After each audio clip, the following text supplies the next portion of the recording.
In reality, should be very little difference between the two. We're all from a design background, and the way that we work together is down to project requirements and personalities, I suppose, into the end result. We should be all achieving the same goal, that we have clients that we're providing projects for, but we also have end users that are going to actually experience whatever's created. And that interface between what is architecture, interiors, a very fundamental part of that. So the interface should be very much connected. And at Gensler, because we're a multidisciplinary firm, we're working very hard to actually integrate all of those disciplines to the end goal of the project and the client. It's quite a wide-ranging question, and I guess it's quite a wide answer as well.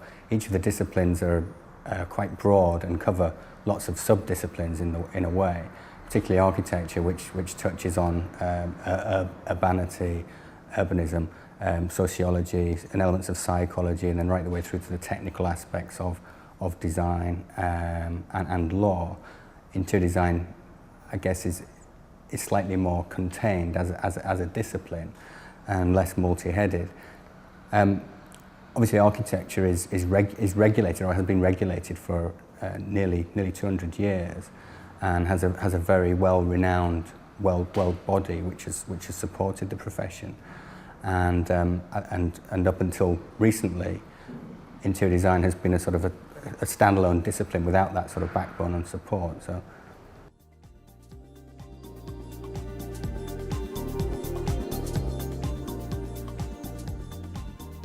I think interior design is a very new profession compared to that of architecture, and I guess that brings a whole kind of lack of understanding on both sides as well, a lack of understanding of, from interior designer's point of view, of what architects' roles are, and then from the architect and what the role of the interior design is, because traditionally it would have been their role to do so, and I guess there is kind of this boundary, but as I mentioned before, there is a blurring in the middle now, and I think as time has gone on, there's a much better understanding of how these two professions can work together. And again, I think that comes down to personalities. If there's a desire to actually achieve a final goal, then there shouldn't really be a problem.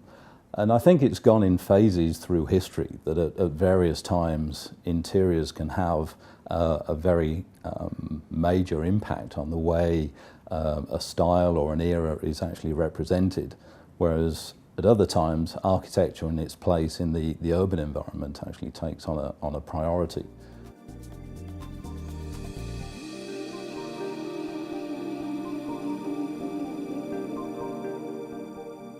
I agree with it in part, but I think there's definitely been an improvement within interior design education at degree level, and then obviously when it get into professional practice as well. The Surface Design Show and other shows also help this. And here at 1508 we regularly have CPDs where trades come in and they teach us about their finishes and products.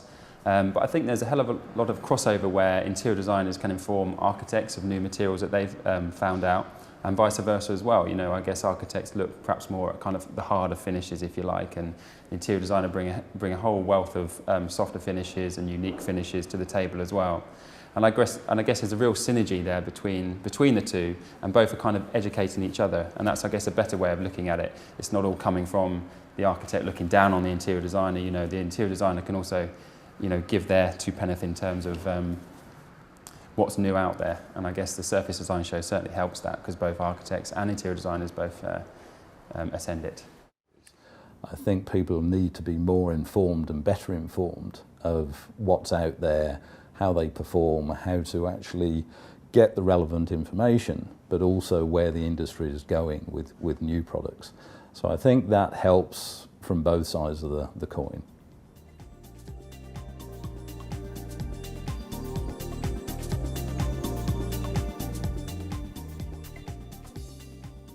Again, from our point of view, the world is very flat. People are moving around the world. It's not just a UK thing, not just a London-centric thing.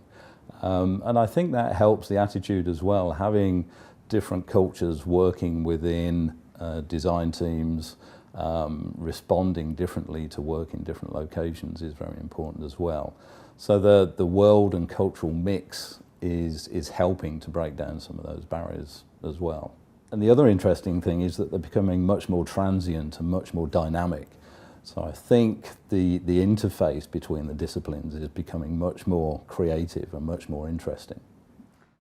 I think, yeah, we were set up expressly to try and address the disparity or the disconnect between the disciplines, and I mean, we certainly believe that that they are significantly different disciplines and should be respected as such. Really, there are elements of crossover, and spatial design, I guess, is the middle bit where both interiors and architectures come together, and that's an interesting territory. But beyond that, as I said earlier on, that there is a very wide gamut of skills, from the most softest of interior designers to the most technical of architects. And for us, it's about accepting and respecting that, and building a company culture which supports those disciplines. So we sit architects next to interior designers, and we create an internal design dialogue which ultimately we feel creates a product which is better because of that engagement and discourse.